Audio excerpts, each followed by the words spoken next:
What's going on, everybody? It's that time again. The AllSooners Podcast, episode 164 on this Wednesday, December 7th, 2022. Josh Callaway in Oklahoma City, John Hoover in Tulsa, Ryan Chapman in Moore. It's transfer portal season. It's insanity. It's chaos. Literally, we start recording the show and somebody else hits the portal. So who's trying to? You're working, but also doing the pod. You're double. You're dynamic. Well, I don't know about dynamic. The podcast season is taking a second backseat to the portal season. It is a portal palooza here on the. It's the all portal all the time season here on the AllSooners Podcast. I wonder if college programs with all the Xboxes and stuff they've got around, if they've had to remove the game Portal and Portal 2 from the offerings just to not have any other extra subconscious, like, oh God, portal everywhere. The number of guys in the transfer portal, I should have looked before we started recording what the actual total is up to, but it's insane. I mean, the number of, not just for Oklahoma, I'm just in college football in general. I mean, it's insane. And, you know, the reality of the situation here is that a good-sized chunk of the guys who enter the portal aren't going to end up anywhere, aren't going to end up, or at the very least, they're not going to end up in a situation as good as the one they just left. It's a little bit of a mess. It is what it is. It's college football in 2022/2023, and everybody's kind of having to adapt on the fly, including us, because we talked about on the show last week, that Wednesday show right after the season ended. It's kind of quiet. Hadn't really been a lot. Now Oklahoma is one of the top teams in terms of number of guys who have hit the portal, and we'll digest all of that. But it's certainly been a pretty wild last week or so. Yeah, you better know what you're doing if you're going to enter the portal, because J.R. Sandlin put this number out last week. Guys who the first 3 years of the portal action, about 40%, right at about 40%, land somewhere else with a scholarship. And that's not always, comparing apples to apples. Sometimes you leave a Power Five and land in a Group of Five. Sometimes you leave a Group of Five and you land in FCS. Sometimes you leave an FCS and you land Division II. So the 40% thing, meaning 60%, 40% of those guys are not landing anywhere, which is just mind-blowing. So 60% are getting in something, but it's not always the same. Very few. And that's the thing about athletics, guys, especially high-level athletes like this. Every one of them that has gotten in the portal this year thinks, oh, but I'm that guy. I know the numbers. I know what the history says. I know the first 3 years, but that was them. I'm me, and I'm going to I'm going to get on a national championship. I'm going to make a big run. I'm going to be a first-round draft pick. It's really kind of disturbing how few guys actually improve their lot in the transfer portal so far. Yeah, and one of the interesting things, though, for us covering a spot like Oklahoma is that if you look the last couple of years, most of those guys that enter the portal do end up finding a spot. Really, Harrington is the one that stood out as a guy that stepped away, entered the portal, ended back up on Oklahoma's roster, obviously. Because if you look at, that number's not wrong, but if you look at Max Olson went through and 85% of FBS scholarship players, so players that were on scholarship at an FBS school when they entered the portal, 85% of those guys found a landing spot. So just kind of interesting to see what that looks like as far as, when you get into walk-on numbers and things like that of guys maybe trying to leave bigger programs just to find any kind of light. But like we've said, there have been a couple that you look at and, the high-profile quarterback transfers, that all happens. And it looks like more than anything, the younger guys from Oklahoma that transferred out last year for other reasons, they found a spot. But outside of that, you get mixed reviews with Rattler. Austin Stogner's already in the portal again. You know what I mean? I don't know if anybody considers that a big success. So maybe you're looking at Charleston Rambo as one of the older guys for Oklahoma that's portaled and had success, I guess. But for the most part, it's just those younger guys that either get homesick or have a big coaching change and head out west. Yeah, no, it's crazy, and we've kept on with as much as we can. Obviously, I joked about it, but Josh Ellison hopped in the portal literally as we sat down to start recording. No time is really safe right now, but we'll have a story on that on allsooners.com soon. By the time you listen to this podcast, it'll be there. And we'll react to all the portals in the next segment, which has been kind of a very mixed bag for Oklahoma. A lot of guys who, as Brent Venables put himself, haven't really contributed on the field much at all. And we'll dive into that a lot here in the next segment. Let's start off, though.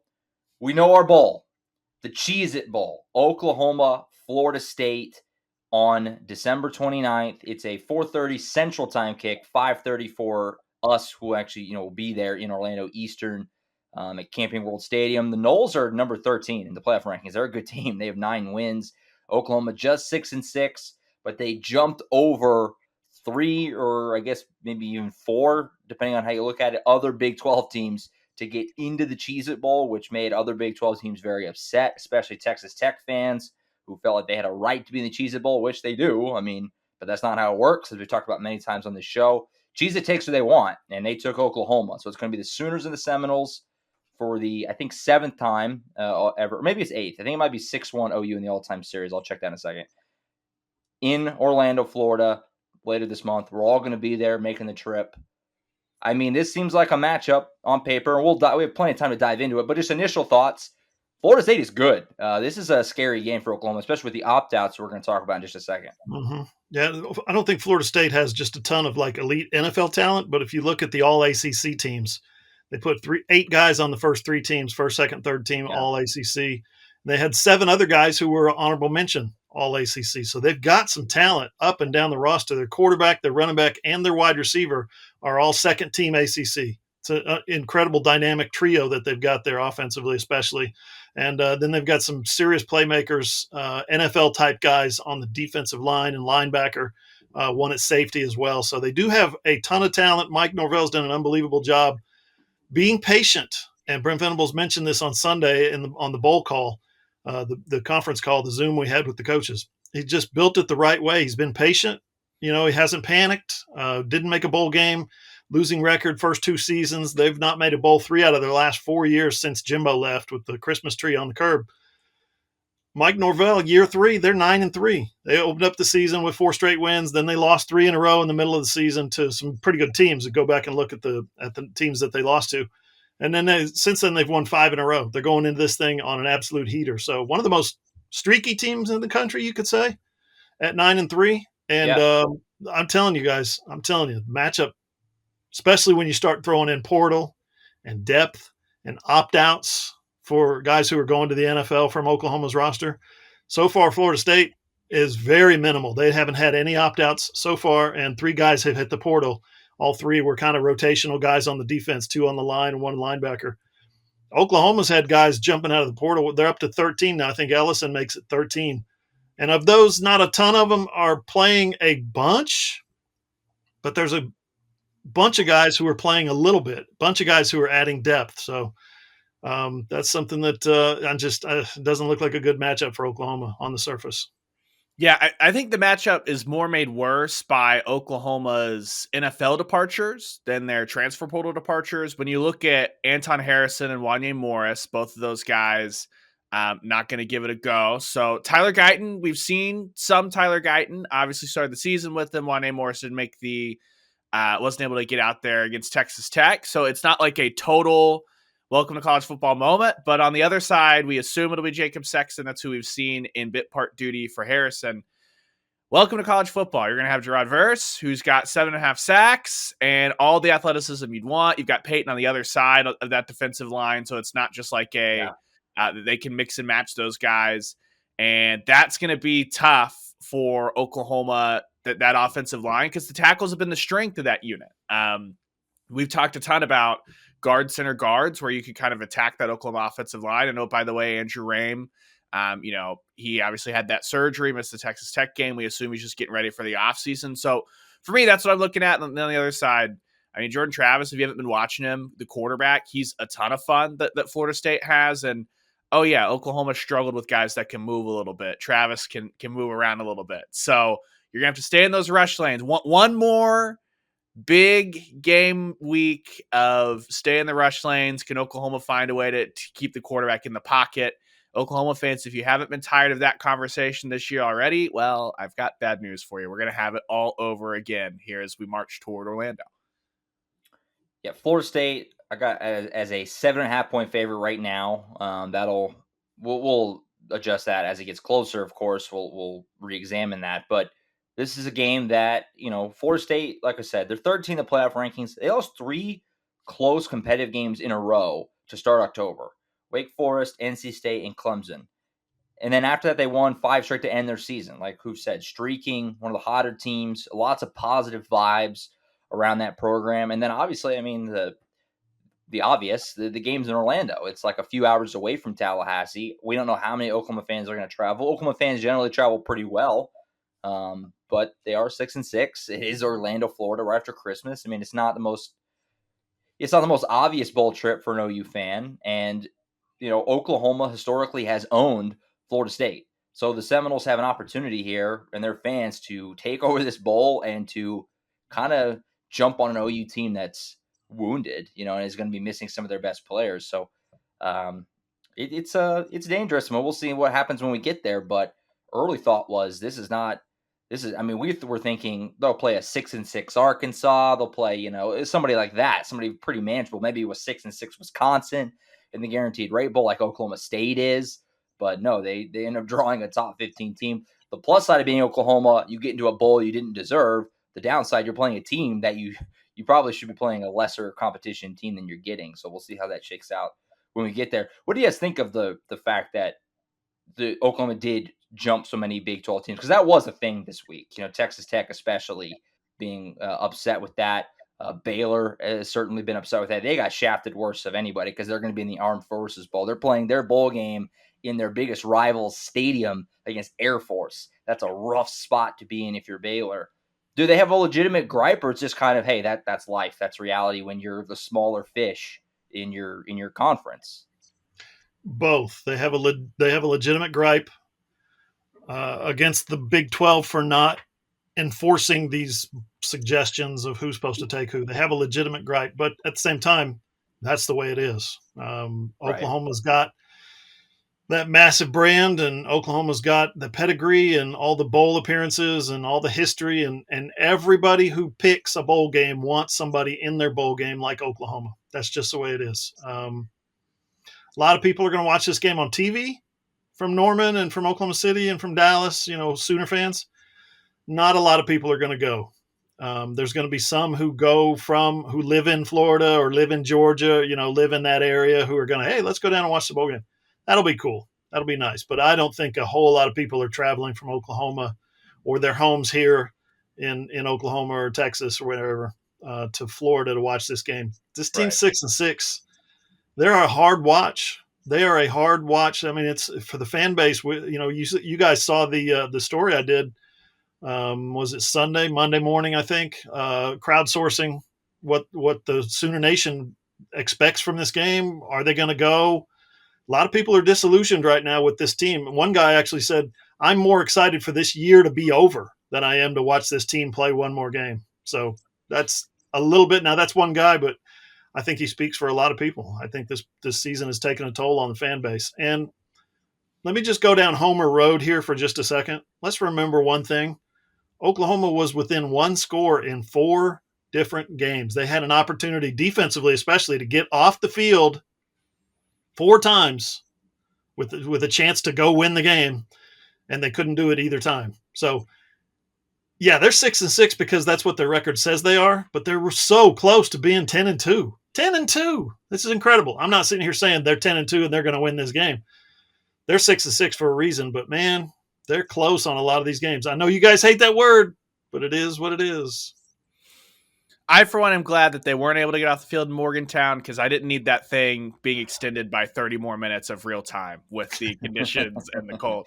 But no, I saw a thread on Twitter that came out from talking to the Texas Tech players and staff about how outside of a couple of guys who are from Florida, that team was really excited and they had really thought they'd put themselves in a position to get to go to Orlando because they wanted to go on the bowl excursions to Disney and things like that. So I thought that was a pretty raw but interesting window into. We all talk about that the bowl games are meaningless and stuff like that, but for a lot of programs in the country, that old cliche about the bowl trip being a reward is still true.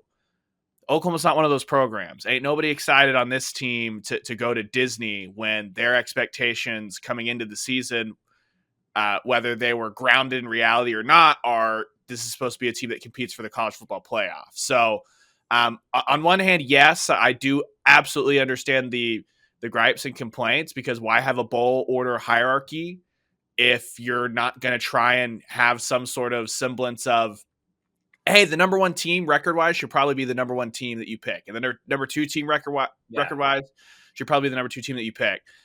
But yeah, like Hoove said, I see it from the bowl perspective too, of the bowls are just trying to make money pretty much. It's an exhibition game.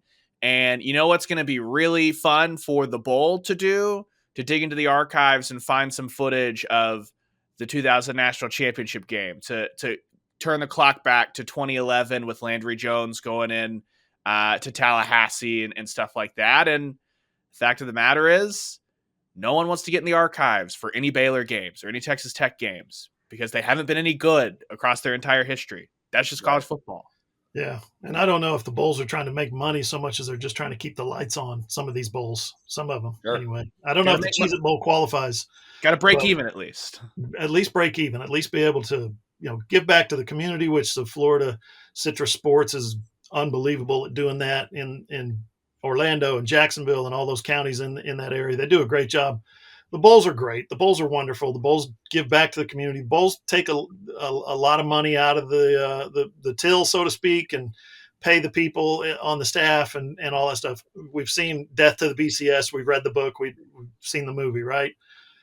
So we don't have to go into that. But the bowls are what they are, and I think they're a fantastic reward. I've told you guys before, and don't talk to anybody else on the beat, on the OU beat, about this, because they'll all lie to you. They'll all lie to you. I have never, guys, had a bad bowl trip. I've been to some really crappy bowls, and I've seen some really crappy games, and media relations staff doesn't know what they're doing. They're telling me, they're asking me, what's a beat writer? I don't understand what you're saying.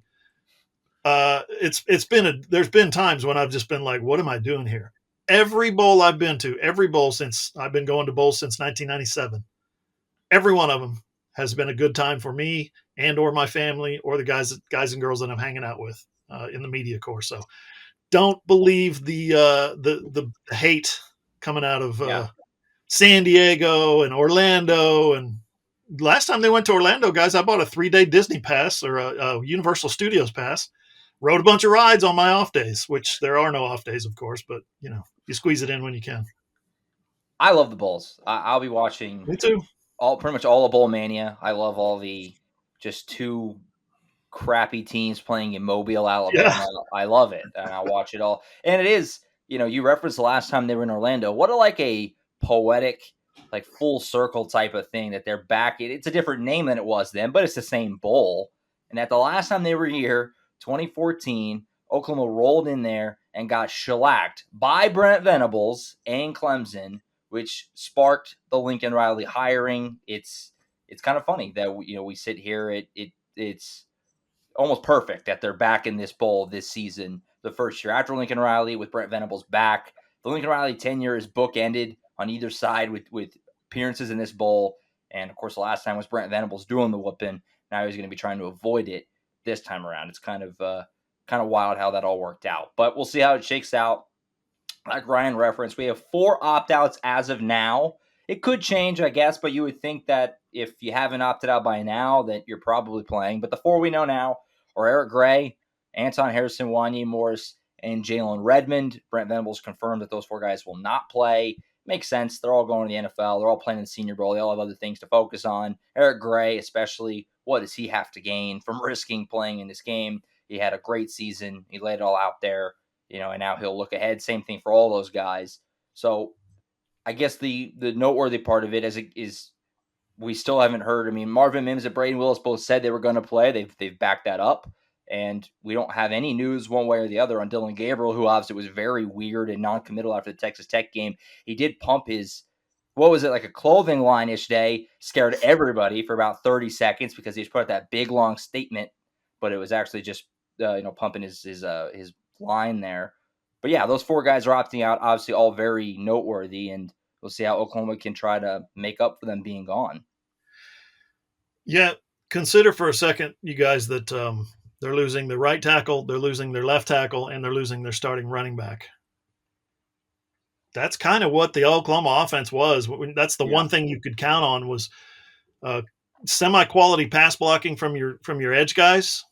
Both Wanya Morris and Anton Harrison, you look at their Pro Football Focus grades, they both graded high as pass blockers. And then in the run game, they didn't grade high as run blockers, but you've got Eric Gray back there, who's the highest graded Sooner, I think, on the season, or second maybe on the season. 1,300 yards. I thought he was going to come back and try to go for something like 1,500 if he could or something like that, but that's probably a pipe dream. He's so good, or he's had such a good season that he has to strike while the iron's hot in terms of the NFL earning potential, because running backs don't last for long in the National Football League. You've already taken on a lot of carries in college, so I think all 3 of those guys will have a real shot. Jalen Redmond also, you wonder about him. Just being able to stay healthy and produce for an NFL team on a consistent basis. You'd like to see him have that success because he's such a good guy. So it's been so much fun to get to know guys like that, over the past 3 or 4 years. 2020 excluded, I guess. We didn't get to know anybody in 2020 on the Zooms and all. But yeah, it was. I think it's a big step for the Oklahoma program, and we saw it last year when guys opted out of that bowl game of the Alamo. And people like, who was the wide receiver that stepped up? Farouk came out and had a huge bowl game. He used that as a springboard for 2022. So maybe there's 2 or 3 guys who can do that for the Sooners this year, have a good bowl game and establish themselves and really impress the coaching staff and get their foot in the door, so to speak. Yeah, I was just about to say that Farouk was kind of the breakout star last year because you had so many portal, opt-out, all that stuff in the wide receiving core. So now you're looking at – I don't know if Javonte Barnes goes out there and has a good game, if that qualifies as a breakout, as a guy that had really come on strong as the number 2 running back or not. So it'll just be interesting to see. Does a guy like Gavin Sawchuk, who can still play in a game and maintain a red shirt, do we finally get to see him get unwrapped a little bit? Because when you look elsewhere, some of the other, more obvious spots, like you mentioned, we've seen Guyton play, so it'll be our first big body of work from a Jacob Sexton at left tackle. But Theo Weiss in the wide receiving core is the only guy that's going to be out. He's someone that had kind of been phased out anyway. So unless they just start on the coaching staff rotating a lot of the younger guys in and let them play a lot more, knowing that they need to start building that up, it'll just be interesting to see. It feels like while there's a lot of guys in the portal, because they're all depth guys that didn't really factor in, that there's no real obvious candidate of like, hey, throw all the wide receivers in a bag and shake it up and see what happens, like last year with the Alamo Bowl. Yeah, we'll see how it shakes out. Certainly, we talked about it a lot. Eric Gray was kind of the offense for portions of this season. And like we've said, you lose both your tackles. I mean, it's going to be some challenges. And as Brent Venables, said jokingly, but not really, that these guys are going to get baptized quickly. These younger guys, especially on the line, you're going to toss them to the fire. So we'll see how that shakes out. They have time to figure it out. You have 3 weeks, 3 weeks from tomorrow, actually, before that game. So got a little bit of time, get the extra practices, and we'll see what happens. And, Oklahoma did a good job responding last year in the bowl game. A little different situation because he did have a Caleb Williams running the show. And also Oregon had a ton of opt-outs on their own. Like we said, Florida State hasn't really been hit too hard just yet, if it's going to happen at all. So we'll see how that shakes out. But it's going to be interesting to see what kind of product Oklahoma can put out there without, obviously if they're opting out, some of their best players. Plenty of opportunity for some reverse passes to your quarterback, though. Yeah, let's get the Bev Dog show going. Why not? Why not? Hopefully Dylan can stay healthy this time. He's had a tough year. He's taken some shots this year. I see the concussion, getting smoked against Tech. He's taken a bit of a beating at times this year. We'll see if he can get in and out of Orlando. Still feeling good going into next year. All right, we'll take a timeout. We'll come back. Portal season, like we said, lots of you guys in the portal. We'll react to it next up. Also, coaching staff right now, nothing has happened at all. We'll talk about that a little bit as well next in the AllSooners Podcast. On Twitter, you can follow all Sooners at all_Sooners. Ryan's at _Ryan Chapman. Who's at John E. Hoover. I'm at Josh M. Callaway. Our website is allsooners.com. We are a Fan Nation affiliate, part of the Sports Illustrated Network. All right, transfer palooza portal season is upon us. Like we said at the beginning of the show, just a load of guys have entered the portal, not just for Oklahoma, but just across college football. It's been insane. And guys are going to try and find their new teams here soon. We'll talk about the Oklahoma guys here in this second segment. Before we get into the whole group, let's start with the big name, the obvious one. Theo Weiss enters the portal, which is kind of expected. Had a disappointing season, did Theo. He obviously entered the portal last year after Lincoln left, or actually before Lincoln left. And then after Lincoln left, he decided to come back and play for Oklahoma. People thought he's going to have this big year, and it never really happened. He did have his biggest game in his last game against Texas Tech. It seemed like maybe he turned a bit of a corner there, but we won't get to see him again. He's in the portal looking for a new home. So Theo Weiss kind of officially closes the chapter, barring an Austin Stogner return, I guess, on the class of Rattler, Bridges, that whole group that didn't end up panning out into anything. But there you have it. So Theo Weiss into the transfer portal. Yeah, did we talk about this last week? Theo Weiss, Jaden Hazelwood, Trajan Bridges, Austin Stogner, Spencer Rattler, 4 5 stars, and a 4-star. And not one of them. Well, we can't really say not one of them is going to finish their career at Oklahoma because there's every possibility that he's in the transfer portal right now. Austin Stogner actually could finish his career at Oklahoma. Would he be the first guy to jump out, play a season, and jump all the way back to where he started? That would be weird, but possible. Anyway, Theo Weiss, 1,000 yards receiving, just at 1,000 yards for his career, 10 touchdowns. He had 200-yard games, and both of them were in Lubbock, Texas. So how about that? Did not live up to that billing. Had some really, really good moments. Had some great moments in 2020 against Texas. Obviously, 2 times at Texas Tech, he had that big game breaker to help the comeback down in Waco. So a very popular guy, a guy who was always super great to the media.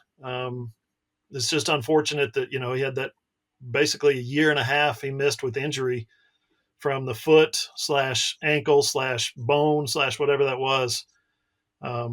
Too bad that he missed as much time as he did, because I was always one of those guys that was thinking, this is the year for Theo Weiss. He's gonna break out. And he just never did. 19 catches this year. Third on the team, was just not consistent enough.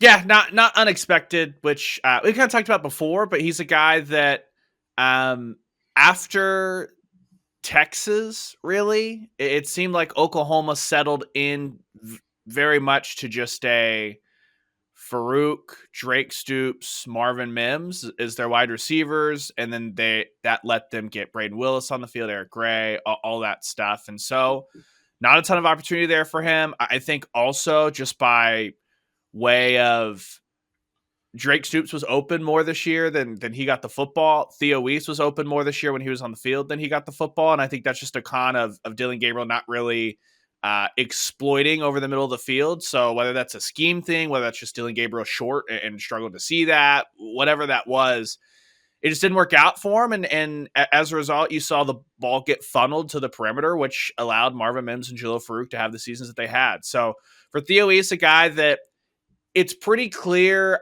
I don't think he has 100% of the explosion that we saw in a fleeting moment in Waco in 2019 in that second half, right?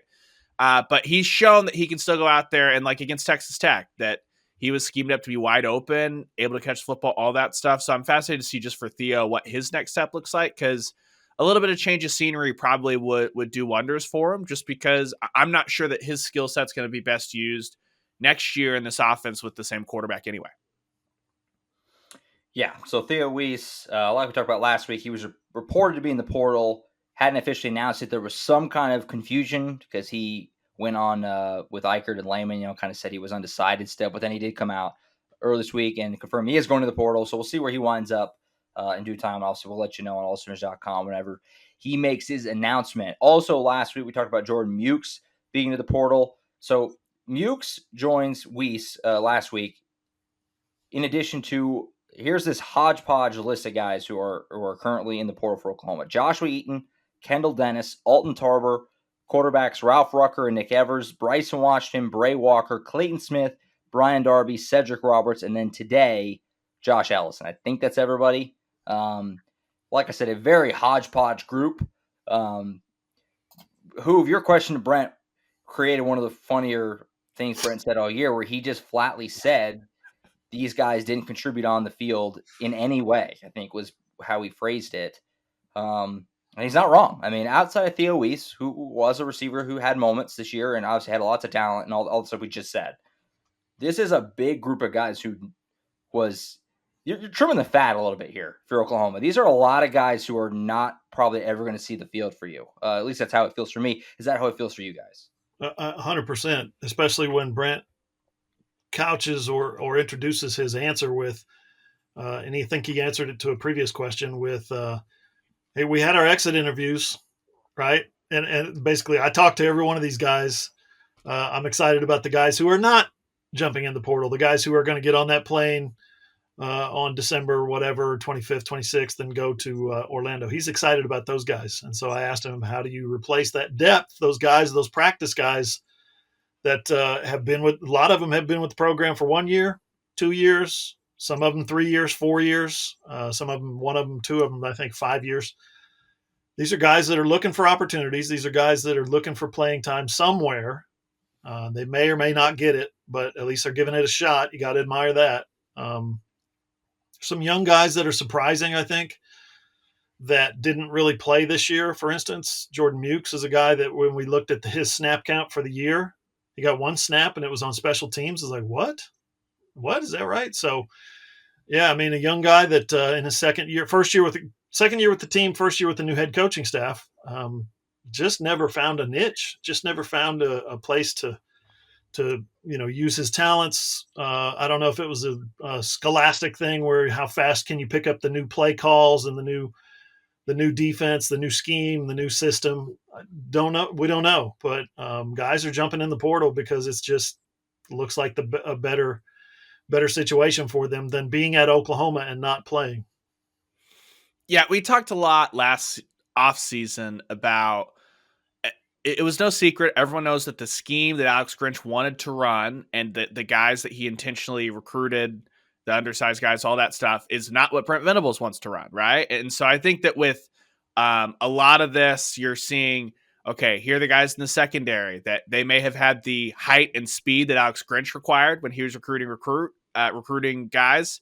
And after working with the staff for a year, Brent Venables and those guys have determined you need something different to come play with this group. So Brent Venables didn't seem too concerned about it at all. If anything, it opens up more roster spots to either A, go out and sign guys in this year's recruiting class that Oklahoma feels meets what they want to do, as Brent Venables kind of alluded to the fact that this year is one of those last years that there's not limits anymore and that it'll kind of come back to normalcy, what we've been used to as far as signing 25 guys, stuff like that. Or Oklahoma appears, it sounds like if you listen to Brent Venables' last coaching show last week, sounds like that while they don't want to live in the portal still, they may be more aggressive in finding guys that they think can actually come in and play, because that's something that he talked about that maybe they could have done differently last offseason. So clearing up those spots to go from guys that are just scout team guys to someone that has a chance to compete and actually get on the field is nothing but a good thing for Oklahoma, even if there's maybe some sticker shock when you just look at the number of guys in the portal. But like we said, once you come down and start reading through it, you're like, oh, and Theo Weiss is the only guy they're actually going to miss. Yeah, no, agree completely. This is a good thing for Oklahoma. And like I said earlier, there's not many, but there are some fans who are kind of panicking a little bit with, my gosh, look at the number of guys who are leaving. Is it not working with Brent Venables? Of course, nationally, people just look at the number and are making fun of Oklahoma. This is a good thing because all these guys who are leaving, and you never know. I mean, these younger guys, I'm not going to project what a younger guy could become. That's not really fair after one season or even two necessarily. But for the most part, the vast majority of this group was doing nothing for you and probably would never do anything for you. Oklahoma needs to kind of completely reinvent and overhaul their roster. You can't do that if you just bring everybody back. I mean, that's that's what we talked about all season, basically, was that this was going to happen. And so makes complete sense for all parties, for these guys and for Oklahoma to kind of, I mean, I assume Oklahoma probably nudged a decent amount of these guys, kind of saying, go ahead. It's probably not the worst thing. And I think probably the big one that, for obvious reasons, just because it's quarterback that people jump at, is Nick Evers. Yep. And the reality there is Dylan Gabriel's back. Then you have Jackson Arnold there. I mean, when was Nick Evers going to get into the fold? I don't see when that would ever happen, or why it would happen, I should say. So yeah, there's just no, again, not to disparage these guys as football players or what they could become if they're a younger guy, but there's just no real losses here. There's no guy that's like, ooh, that's a tough one to lose. None of I don't feel that way about any of these. You're right, Josh. As for Evers, he's a guy that you got to admire what he did. He was committed to Florida. They had a coaching change. He decommitted. Oklahoma had a coaching change. He committed to Oklahoma. He's from nearby. He's from the region. That's cool. He gets to be at a school where he's, his parents and family, friends, whatever, can come up and watch him pretty easily. That's cool. But just the timing of it, he knew last year when he signed. And he told me, he said he didn't know for sure what Jackson Arnold was. I don't think any of us did quite at that moment, but he said he's not afraid of the competition, but at the same time, he was willing to come in and wait, play behind some guys, redshirt if he had to, and he did that. And so he did exactly what he said he was willing to do. Did he get a fair shot? No, of course not. He's a true freshman, and he's 175 pounds, right? Maybe soaking wet. I don't know. I think one of his bios says 190, but I'm not sure I believe that. But he's done everything he's been asked to do. He bought in. He joined the team. He bought in. He worked hard, kept his head down, did everything he was supposed to do, and then decided when it wasn't working for him, or when he saw how good Jackson Arnold was, maybe he did some, deep dive film study and stuff like that. Maybe Dylan Gabriel told him, my plan is to be here 2 more years. Maybe I don't think there's like this giant conspiracy theory that Nick Evers got pissed off and he's leaving. He didn't get a fair shake and he only got to throw 1 pass against Texas and he's mad. I don't think that's the case at all. I think that's totally mischaracterizing who Nick Evers is and what he stands for. Yeah, if you just look at it, I mean, we've talked about this before, and I'm team, these kids aren't dumb. Like, they can look around and read the room a little bit. Just take Nick Evers out of it. But if you were recruiting a transfer portal quarterback right now, as like a graduate transfer just to come in for a year, and they're looking down the roster and they're going to see that you've got Dylan Gabriel, you've got Jackson Arnold, who's a 5-star, who won the Elite 11 Finals MVP, who's absolutely just putting together a fun, awesome highlight tape on Twitter every single week in the Texas high school playoffs, not just the regular season anymore, in the playoffs too. And then you got Davis Bevel. Who in their right mind is going to sign up to come and compete to be the 4th string guy, right? So when you look at in that own roster, if Nick Evers, who's a really young guy who just redshirted, right, his freshman year, is he going to sign himself up to be probably at best the 4th string guy, or the 3rd string guy, at best this next year? Or if he has aspirations to play, is he going to go and try and find somewhere where he can play? If I wanted to play, I'd go somewhere else. Totally fine. Gave it a go, and haven't heard anything like negative behind the scenes if anyone was a problem or anything like that. It was just this just makes sense, and there's only one quarterback that can play unless you're at Kansas, and only one guy plays at any given time, and so that's why like 70 quarterbacks hit the portal of the 700 kids in there. Yeah, the most simple way to put it for me with Evers, he's not ready to play. He's a little way away from that, and by the time he is, Jackson Arnold's right there. I mean, that's just simple as that. Ryan, how disappointed are you, though, that the Rucker Park era is over? That's a big loss for you. I was crushed. I've had the Rucker Park meme folder on my laptop for 2 seasons now. It is hold on to it. He may break in somewhere else. Yeah, it's gotten absolutely no use. So what I'm thinking about doing is when he announces a landing spot, I'm going to be furiously reaching out to beat reporters who seem cool based only off of their Twitter and say, I have this meme folder of Rucker Park. Would you like it? Because I'm gutted that our guy Ralph isn't going to be around any longer. That's a good point. You could probably sell it to him. I'm going to sell the NFT meme folder. Yes, if it's clever. I want to talk real quick, guys, about Bray Walker, too. Here's a guy that he's been here 5 years. He came in as a 5-star. Every time you see him standing with his teammates out on the sideline or in the huddle, you're like, why is that dude not playing more? The biggest man in the world is what he looks like. He looks like Paul Bunyan compared to his teammates. And you're just wondering what's going on there. Why isn't he playing more? He entered the transfer portal this year. And like I said, he's been here 4 years, 5 years. Whatever it is, he's going to have an additional year of eligibility. He wants to find somewhere where he can get his hand in the dirt, fire off the football, and hit somebody. Just wasn't at Oklahoma for whatever reason, for whatever number of reasons it was. It didn't work out for him. But former 5-star guy, man, and he was a guy that every year somebody would say, "Why isn't he playing this year? Why isn't he in the 2 deep? Why isn't he on the in the starting 11?" I would have moved him. I would have asked him early on in his career. And if he would have said no, I would have said, please. And if he would have said no, I would have said, let's try it anyway. I would have moved him to defense. So go out there and hit somebody, get that guy that's standing in front of you, that's down in his 3-point stance, get him out of there so somebody else can come in and make a tackle for loss. I'd love to see that dude in the trenches. He's so big. He's got to be just a house wrecker when he gets in there. Yeah, interesting to see what his next step is, just because every time he played at Oklahoma, he looked like he was playing in quicksand, frankly, which I don't know if that's thinking too much, lost confidence, something like that. So a change of scenery, I'm fascinated to see where he lands and what that could mean. Yep. 100%. And I mean, the last takeaway for me, just secondary, obviously, is the big one. Lots of secondary guys. Josh Eaton, who we always talked about, along with Mukes, Kendall Dennis, and Bryson Washington. I don't know if that's just because the secondary, like we said before, was one of the bright spots of the season. I mean, Jay Valai did a pretty good job. CJ Colton, what he came on, things like that. So curious to see how Oklahoma kind of moves forward there, because you just got way thinner just in terms of number of bodies in your secondary when you lose that many.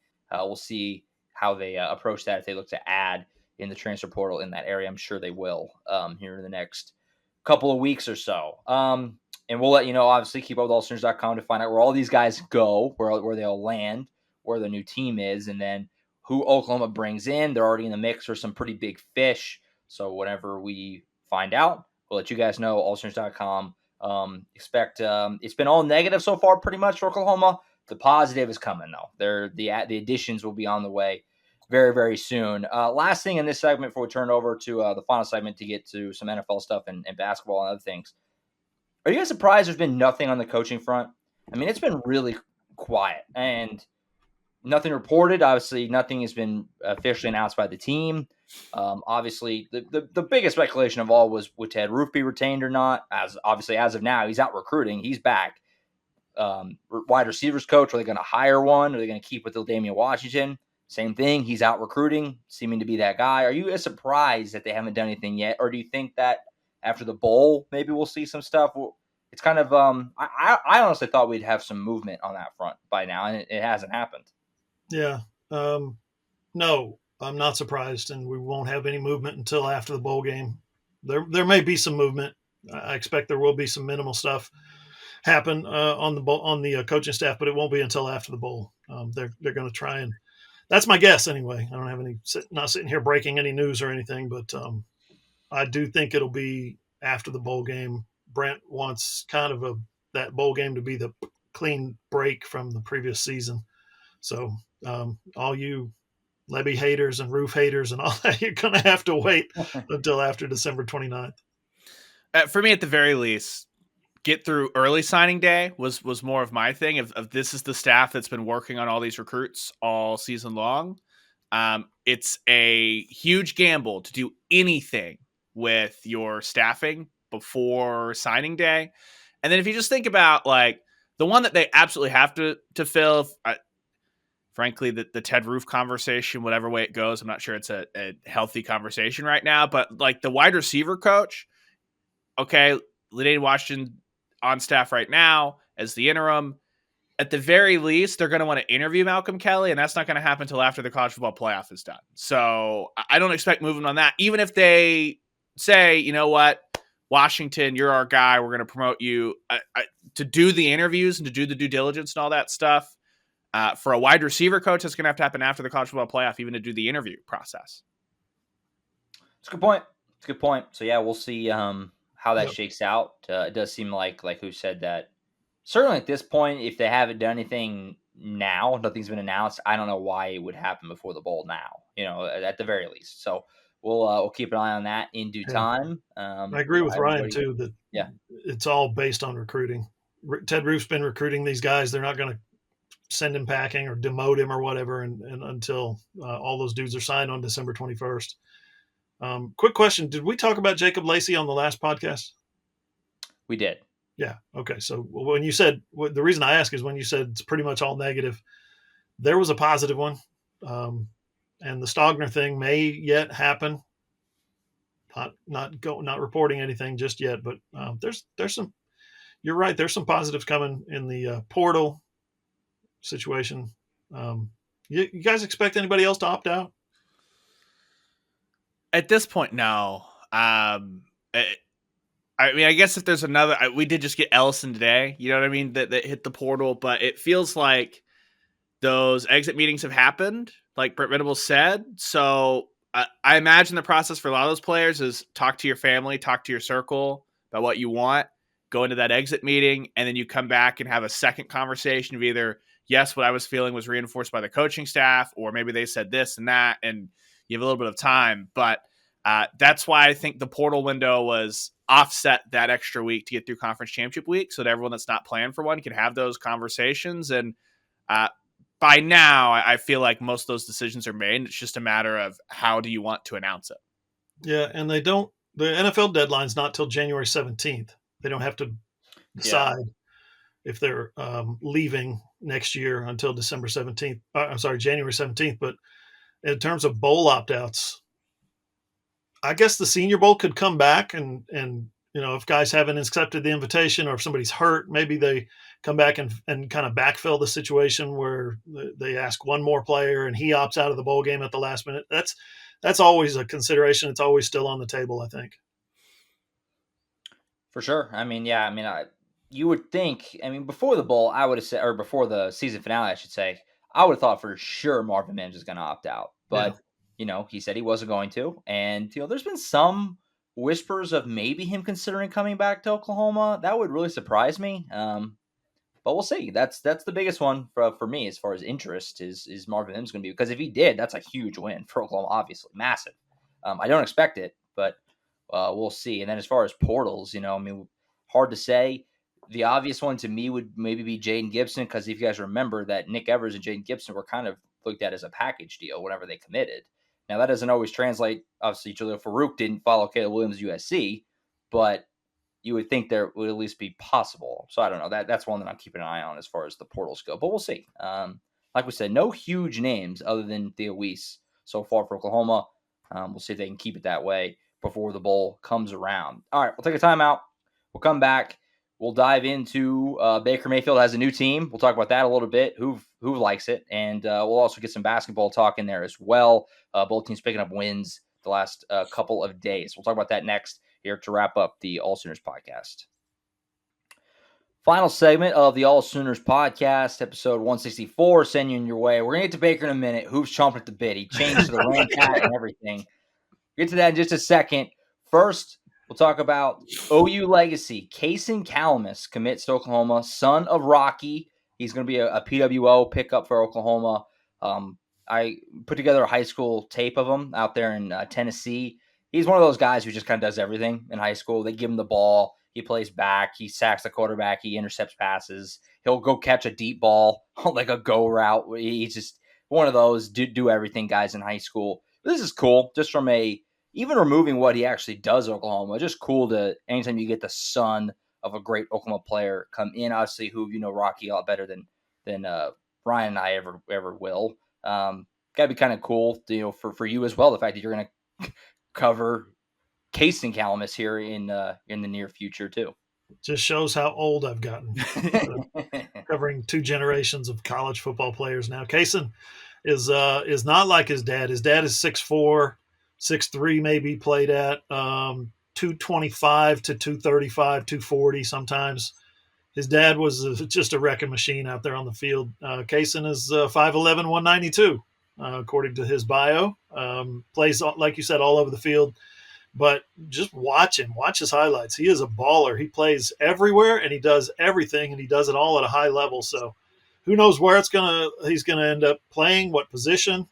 Probably like a safety, maybe a nickel hybrid kind of thing. Doubtful that he plays much linebacker at 5'11". But at 192, maybe he puts on 25 pounds. He's up to 210, 215. He can play that nickel kind of slot corner linebacker in run situations. Who knows? But Brent Venables could not wait to give one of his all-time favorite guys, Rocky Calmus, his son, a preferred walk-on offer. That's really cool. Yeah, when you watch his highlight tape, he's clearly just like a football guy, which to me says that at the worst, he's going to be a pain in the ass on the scout team to go up against. And that's the kind of guys you need, right? The ones that are bought into like, hey, I don't have really the measurables that you would expect to be a starter at Oklahoma. And so if he carves out a role, that's incredible. But if not, he's a guy that you would imagine with his connection to the program and just what he's done at the high school level is one of those that's going to be super bought in to preparing that team and getting them where they need to be on the practice field. So you need those guys, right? That's a very important thing. And especially for a program that appears to have just cleaned the slate to a certain degree on a lot of guys that were gobbling up scout team snaps this year. You guys will love this. Take a quick look at his video. We have it at AllSooners. Highlight video. He intercepts a pass and runs it back 63 yards for a touchdown. And he catches it like this, and he makes this one move. He's heading toward the sideline, and he makes this one move and cuts back. I swear to God, it looks exactly like what his dad did against Texas in 2000 in that the 63-14 game. I think it was Chris Sims. Who threw that interception, and then fate just kind of melted when he tried to tackle Rocky, and Rocky put that one move on, and that juke move looks just like him. I saw that and I was like, no way.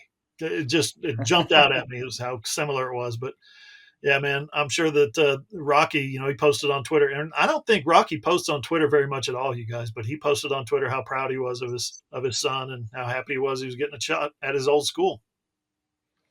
Yeah, going to be really, really cool to see how he does and if he can carve out any playing time for himself. And, obviously there was once upon a time, not that long ago, where, different position and all that completely. But, Drake Stoops was a PWO, and everybody kind of, looked at the name and, he's just a preferred walk-on. And look at the role he carved out for himself over time. And he's a key part of the team. There's no, again, different position completely, but there's no saying that Kaysen Calmus can't do that. Don't just discount him. Oh, it's just because the name Venables doing his guy a favor. Like, watch out for him. We'll see how that shakes out. And again, like who said, go check out his tape on AllSooners.com and see what he looks like a little bit. Yeah. Hey, Josh, real quick. As long as I threw out Chris Sims. I was about to say. and we're talking. Tough week for Chris Sims. Tough week for Chris Sims. As long as we're talking about Chris Sims and 2000 Sooners, let's talk about this was in 01, but Roy Williams and the Superman play. Roy Williams just yesterday, gets inducted into the College Football Hall of Fame. What a great honor, right? He gets into his Twitter spat with, of all people, Chris Sims, whose life he wrecked, whose college football career he immortalized in the wrong fashion. He posterized him in the greatest way possible.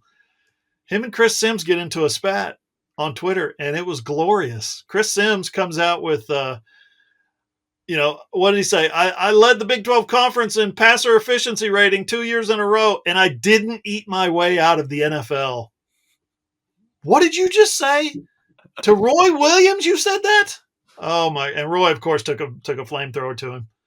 That was good Twitter stuff right there. That's good Red River hate from a play. What, dude? He destroyed you on the football field. Where do you get off coming at Roy Williams of all people? Of 8 billion people on the planet, you went at Roy Williams, the one guy who literally destroyed you. That's just unbelievable to me. It's just funny too, the notion of the implication that like Roy Williams was an NFL bust or something, as if he didn't play for a decade, go to several Pro Bowls. have a way more successful NFL career than Chris Sims did. It was a wild move on his part to go NFL route. It's not OU Texas, but to me there's like a short list right now of this feels like if at any point 20 years from now Spencer Sanders tweets at Ronnie Perkins about anything, like it's not permitted. This feels like if Brock Purdy decides he wants to pop off toward Perion Winfrey in any way in 20 years. No, you almost died on that field at his hands. I don't understand. It's been a real weird week on Twitter between the Desmond Howard, Cardell Jones thing, the Roy Williams, Chris Sims thing. I was like, what is getting into these alums? Feisty. Rivalries never die. You keep it going forever. Obviously, there was the whole, if you want to backtrack to championship weekend, the whole Matt Leinart USC tweets and just getting harassed by OU fans. It's been a pretty good week for OU on Twitter the last several days after USC's collapse last Friday night, which brought delight to many an Oklahoma fan as well. You guys want to talk about that real quick? The playoff is set. TCU's in there. Heisman finalists are set. Any reaction to that? Obviously, no Oklahoma ties this year with the way the season went, but you feel good with how everything was. The big one is Stetson Bennett. People are not crazy about him being a finalist, which is fair. I wouldn't say there's no Oklahoma ties to the Heisman. Okay, well, you know what I mean. Yeah, current Sooners. Sooners. There's some Oklahoma ties that are quite painful to a lot of people around here. He was that guy. Caleb Williams was that guy this year. Hurt his leg, hurt his hamstring. I think when he broke free on that run, he hopped over a dude and knocked another one down and ran past three more. And when he finished the run, he was like, I've had enough. And he just took a knee basically on the sideline. And I saw something in him at that moment that was like, that didn't look right. He quit on that run way too early. Hurt his hamstring. Lincoln Riley said it was significant. He ended up playing not very well the rest of the final three quarters of that game. What kind of dumb move was it to leave your franchise guy in when they're getting blown out in the fourth quarter? And he couldn't run. And he wasn't, when you're Caleb Williams and you can't run, you can't throw very well. You can't just sit back there in the pocket and pick people apart. He needs to be able to move to maximize his abilities. Lincoln Riley left him in, and he got the hell beat out of him in the fourth quarter. It was kind of hard to watch. So that was weird. Max Duggan, on the other hand, down in Arlington, puts the team on his back. They're down 11 points in the fourth quarter. He scores the touchdown. He gets the field goal, obviously the touchdown, the 2-point conversion. He does it all himself. And then Sonny Dykes gets down on the goal line in overtime and gives the ball to someone else, someone not named Max Duggan. I didn't understand that reasoning. Wasn't a big, huge thing. They lost the championship, but they're still in the playoff. So they got a bigger fish to fry. But yeah, man, championship weekend was a blast. Yeah, really good game. Even that Purdue Michigan game that was pretty lopsided score wise, it was hey, Jeff Brom, stop kicking field goals, and this thing might be a pretty fun game. So that's interesting. I thought, and I know Hoove is the Heisman voter here, can't talk about his ballot, anything like that, but I thought it was pretty clear with the 4 finalists we got that Hoove, you get 3 spots on the ballot, right?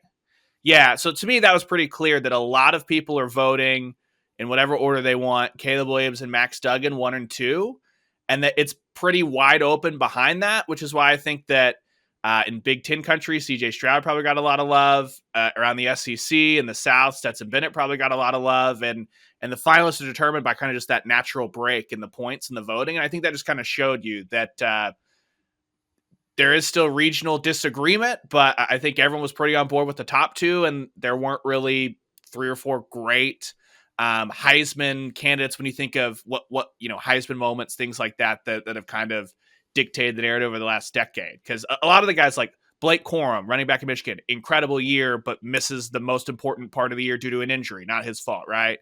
Bryce Young, all of his Houdini acts and all that stuff is on the worst Alabama team we've had in a couple of, you know what I mean? So it just felt like there was no clear number 3, which is why I think those two kind of split in the voting and how they ended up as finalists alongside Williams and Duggan. Hendon Hooker as well. Gets hurt at the end of the season, has an unbelievable year. There was a handful of guys that did that. And I'll be slightly surprised if it's not some combination of Max and Caleb or Caleb and Max in the 1-2 spot, followed up by those other guys. I won't be shocked. I will be slightly surprised, but I won't be shocked if somebody like Stetson Bennett wins it I don't think that's going to happen because I think a lot of voters have voted for guys who aren't, they're that number one guy on the number one team or the quarterback on the number one team kind of personality. And they don't go on to big, huge NFL careers and NFL stardom, and they don't validate those voters' decisions to vote for them, right? There's been a handful of guys over the years that we look at and we say, man, people are saying, I wish I hadn't voted for him. I have buyer's remorse on that player that I voted for. I think Stetson Bennett might be one of those guys, whereas like he's the quarterback on the number one team. He's got 15 first-round draft picks around him, and he's, not going to have much of an NFL career, we think, we project. And maybe it's kind of a lifetime achievement award for him. I would hope that's what it is. I would hope there's not a bunch of Heisman voters out there saying Stetson Bennett is my guy. But that would not shock me. It would surprise me, but it wouldn't shock me. The most amazing little, I don't know if stat's the right word for it, but little nugget that I saw yesterday that blew my mind and it's still shaking me today is Lamar Jackson won the 2016 Heisman Trophy. That's pre-Baker Mayfield, folks. 2016. That's a long time ago. Stetson Bennett is a finalist this year. They are the same age. They were born the same year, 1997. 2016 and 2022. Fathom that. Let that muster in your brain a little bit because that'll blow your mind hole if you think about that for too long. One quick thought, too, and you guys can call me an idiot if you think I am. This is assuming Caleb Williams wins the Heisman, which I think he probably will. Why would he play next year? Should he opt out of the entire season? Because he's number one overall pick in 2023. That's a lock. Or 2024, I guess it would be. Is there any reason for him to play next season at all? If you're Carl Williams, the answer is no. Right. If you're Caleb Williams, yeah, I think you want to play some football. Well, the reason is the USC NIL machine is up and running and seems to have benefited him very well based off of what we've seen. And we know what was the very famous, infamous bio in Caleb Williams, on Twitter forever. It's I'm not a businessman, I'm a businessman. Being on College Game Day every week and Big Noon Kickoff and all that stuff, that would be why you play next year, to continue your marketing apparatus. Because, you win the Heisman just from a draft standpoint. If you shut it down, you're probably still going to be the number one guy. Beats can't give him any headphones if he's not playing college football. I mean, they can, but they have to cut their ties with him when he goes to the pros. They're not allowed to carry that over from college to the pros. So I'm interested in it. I think he'll probably end up playing as well, but he has probably the strongest argument that there's ever been to just opt out of a season completely. So I don't know. It's interesting to me because he would be number one right now, probably, let alone playing a whole nother year. So we'll see how that shakes out. All right, we waited long enough, Hoove. Baker Mayfield's on the Rams. He was released by the Panthers earlier this week. Was claimed on waivers by the Rams, who, of course, Matt Stafford's out for probably the season. Maybe could come back, I guess, theoretically, but probably the season. They need a guy. Insert Baker Mayfield, who's going to be wearing number 17, which is so weird. And an opportunity to basically have an audition here, right, for just kind of the rest of the league for 5-6 weeks or whatever. Yeah, Stafford's out for the rest of the season. They've announced that. Their backup has a neck injury right now that he's questionable for Thursday night's game against the Raiders. You're going down, Ryan. You're going down. And their third string guy is a guy that's kicked around. He's very young, but he's inexperienced. He's raw. He looks good when he plays, but he looks like he's got a long way to go to be an NFL quarterback. So Baker Mayfield, to me, this is a win-win situation. He gets to get coached by Sean McVay. He gets to study from Matthew Stafford, learn from Matthew Stafford, fellow Texas high school quarterback stud, right? And the Rams pick up a guy who is experienced. It's a perfect fit, perfect scenario. When that went down, when they cut him, I said, that'd be too good to be true for if the Rams picked him up. The stupid 49ers will probably get him, right? I'm a Rams fan. I have to hate the 49ers. It would have been a great situation for him to go to San Francisco with Jimmy G breaking his foot and Trey Lance is out. that's obviously not a long-term situation, even as a backup. So who knows what they're going to do, but that's a Super Bowl contending team. I was hoping that Baker would get a shot at some playoff contender, maybe get some snaps in the postseason, come in a situation where he can help his team out in the playoffs. That's not going to happen with the Rams. They put all their chips on the table last year and cashed out, won that Super Bowl. But I'm just saying it's perfect scenario for him, for Baker and the team right now. Yeah, one of the big factors when he was moving to Carolina is that we were like, yeah, Matt Rule's going to get canned, and it was going to take something incredible for that not to happen. That didn't happen. Matt Rule is canned. You don't have to worry about that with the Rams, right? McVay is going to be there until he doesn't want to be there anymore. So for Baker, this is a short audition to a guy that's not probably going to walk in and be handed a starting job anywhere across the league next year. And so what I've kind of talked about is that if you're looking at GMs around the league and they're wondering if he can be a backup, if he has the temperament, all that stuff to be a backup, okay, well, the Rams are going to have the rest of this year to get him in the building, see how he interacts with people, see how that firsthand, and if they like him, especially with the questions around Matt Stafford's elbow and all that stuff. It would be a no-brainer, I feel like, if the Rams like him to bring Baker back next year as a backup, and then you have someone in the hole that's not your typical backup quarterback, right? He's a number 1 overall pick, so he has a talent ceiling, all that stuff that you could turn to if Stafford's not healthy, and if not, it's one thing that if Baker comes in and is on his best behavior and he gets a stamp of approval from the Rams organization, I think that'll carry a lot of weight for other GMs in the offseason who might be looking at bolstering their backup quarterback. So I think for Baker, it's a win-win, and it'll just be fascinating to see if he actually plays on Thursday night on about a 48-hour turnaround. They gave him the playbook and said, study this on the plane on the way out here. So they're expecting him to at least be ready to play. They're screwing up our draft pick. It's what's happened. The Rams are complicit in screwing up the Raiders, playing their way out of a top 10 draft pick right now, which is just an absolute disaster. Yeah, at least the Rams, if this doesn't work out for LA, they get a compensatory draft pick. I think it'll be a 3rd-round pick. We'll take it. Thank you, Baker, for your service.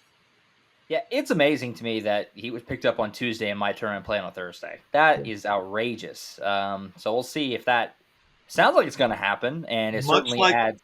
Much like Lincoln Riley's quarterback system, Sean McVay's quarterback system is very quarterback friendly. So he could learn 18 plays that he can study, work him into the package, and off he goes. I think he'd be ready. He's a smart kid. It certainly, at the very least, adds some interest to, no disrespect to either of you guys' teams, a Thursday night football game that does not have a lot of interest nationally.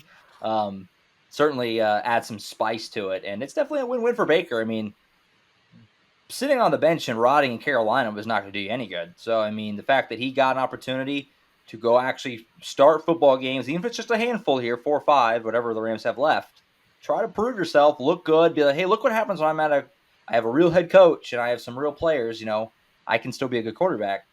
This is an audition for him. Now, if he goes and stinks it up, it's going to be tough. He needs to play well. This is a big month for Baker Mayfield. So we'll see how that shakes out. I hate to say it. You guys know I'm a big Baker admirer. He's going to stink it up because that offensive line the Rams have put out there this year is absolute trash. That's why everybody's hurt. That's why all their quarterbacks are beat to hell. They can't stay healthy because they keep getting hit on every play. No Cooper Kupp too to throw to. I bet he'd like to go to LA and have Cooper Kupp to throw to. He's out, got an ankle surgery, so that sucks. I wish Odell Beckham was still there just for the drama. So we'll see. That's gonna be fun on Thursday night. Baker wearing another uniform again. The 17 is just so weird. I'm not on board with that at all. So we'll see how that shakes out here this week. Thursday night football. Baker against Ryan's Raiders. All right, wrapping up the show here with a little bit of basketball. Men's hoops. Obviously, they won the tournament down there in Kissimmee, Florida. Really good week, and on the cusp of maybe being ranked, they go into Philadelphia, play Villanova, who's just 2-5, but they got their guy back, their future lottery pick back. They certainly looked a lot better than a 2-5 team. Porter Moser said this week that the atmosphere at Wells Fargo Center was electric and that they handled it pretty well. They led for most of the game, but let it slip away late. They did bounce back and win last night. Ron and I were in the building at the Lloyd Noble Center for them to beat UMKC after it was kind of an ugly first 20 minutes. They turned it on in the second half. I don't know. Right now, it feels like this Oklahoma team, and going off of last year as well with Porter Moser, they really have a hard time not letting teams that they should blow out hang in games. But they also seem to kind of play up to teams that they have no business hanging with. You think about last year, almost beating Kansas at Fog, beating Baylor in the Big 12 tournament. They're kind of a weird team. They kind of play down to their competition and up to their competition, which could be a good thing, but also a bad thing. You guys were in the gym, so I'm going to let you analyze it, but I am going to throw out two words for you. Grant Sherfield. Oh, my God. 6 of 8 at Villanova from three-point range, and then 5 of 6 last night. The one he missed, one of the ones he missed at Villanova could have tied the game, sent the game to overtime. So bad timing there to get your second miss. But, man, that dude, 21 points at Villanova, 24 last night against Kansas City. The Ruse. That dude, is he going to make his way onto the first team All Big 12 team? He is carrying this team right now in a manner that would suggest that's possible. Yeah, that's possible for him. I think the problem is that when you play the way that Porter Moser wants them to play, which is just excruciatingly slow offensively, just refusal to allow them to play with any pace whatsoever. It's like he doesn't trust them. I think that caused you to play up and play down because this is still not a good offensive team. Sherfield can shoot. Uzan's figuring stuff out. Bijan Cortez is coming along. But overall, the way they're constructed, Tanner Groves is still too up and down. Like, this just feels like a team that last year was a lot of transfers trying to cobble it in. This year, it's a lot of young pieces. So that makes it more encouraging, right? Is that you've got freshmen and sophomores that still have this growth potential, but they had a almost 7-minute scoreless from the field blurb in the first half at Villanova. They should have been up double digits. It should have been fine. They didn't. They blew it. They were in a game. They can't win those close games. They've proven time and time again that if they play good teams, they lose. And they shouldn't have been anywhere near any kind of basketball game with UMKC. They went on a 13-1 run in the first half, for heaven's sake. So it's a young team. This feels like they're hurtling straight back toward the NIT because once they get into Big 12 play, I think we're going to see a lot of those Villanova performances where it looks good, it looks fun, and you look up at the scoreboard at the end of the game and it's another loss. Milos Uzan is awesome. That's the bright spot right now. I mean, Grant Sherfield is great too, but he's not any kind of a long-term, right? That's Uzan's a freshman, right? So you can be excited about what he's going to be. Right now, it feels they got to get more out of Joe Bamasil. He's a non-factor right now. Yeah, and 0 points last night. Yeah, he was picked up to be one of the guys on this team. And I really like Joe Bamasil. Like, the little bit we've seen, he has really long arms. Like, I don't know if it's more on coaching or him or I'm just saying in general. They need more. They need him to be a bigger part of the team. And I was surprised that Otega Owa hasn't been as much in the fold as he was earlier. Kind of for the same reason, just really athletic. Like, it feels like if you're going to be as good as you can be, he needs to be a little more in the fold. There are bright spots. Bijan Cortez looks pretty comfortable. Like I said, Uzan, Sherfield. But there's a lot of elements that feel like the same as last year, which is, not that they were just awful last year, but like Ryan said, NIT team couldn't finish close games against good teams. They'll if they want this year to be different, some things got to change here soon. So we'll see how that goes. Big one with number 9 Arkansas on Saturday in Tulsa. Who's going to be there? We're doing a flip around. Ryan and I will be at home, and Hoover's going to be at the game at the BOK Center. That game was electric last year. It was basically all Arkansas fans. Oklahoma got a big win. It was like the signature win of the early part of Porter Moser's tenure. Arkansas is really good again. It's going to be a lot of Arkansas fans again, I'm sure. We'll see how Oklahoma handles that on Saturday. Yeah, tip-off is at noon. I'll be there at the BOK Center. ESPN2 has the game. If you're not going to be at the BOK, you can watch on ESPN2. But, yeah, Arkansas, what are they, 8-1 right now, number 9 in the country? Yeah, 8-1. They are really good. They've got a good team this year. Oklahoma's going to need to play great. But here's the deal. We saw it last year. If Oklahoma plays great and wins that game, what does that do for you? Just puts another nice little notch in your belt, basically. It doesn't get you in the NCAA tournament. It's not big enough on its own. They're going to have to play some good basketball. Thing about it is this can springboard Oklahoma. It didn't last year, but it can theoretically springboard Oklahoma into a solid Big 12 season. Yeah, and that's about, I think, all you can hope for. Unless, because again, the last two games, Sherfield's shot great from behind the arc, and he's the only one. So that was another key against that Arkansas team last year, is that it wasn't just one guy that was hitting from deep that helped that out, because Arkansas wants to get out and run, and Oklahoma showed last year that they can get into the half court and cause some problems defensively. It's always going to fall on the other end of the floor, the offense, and see if that can get going for the Sooners to pull this big upset.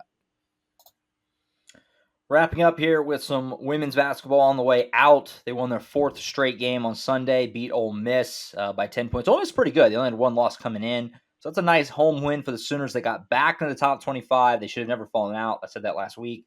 At number 23, it's a good solid non-con win. I was over at the Lloyd Noble Center last week talking to Jenny Bronchek and a couple of players.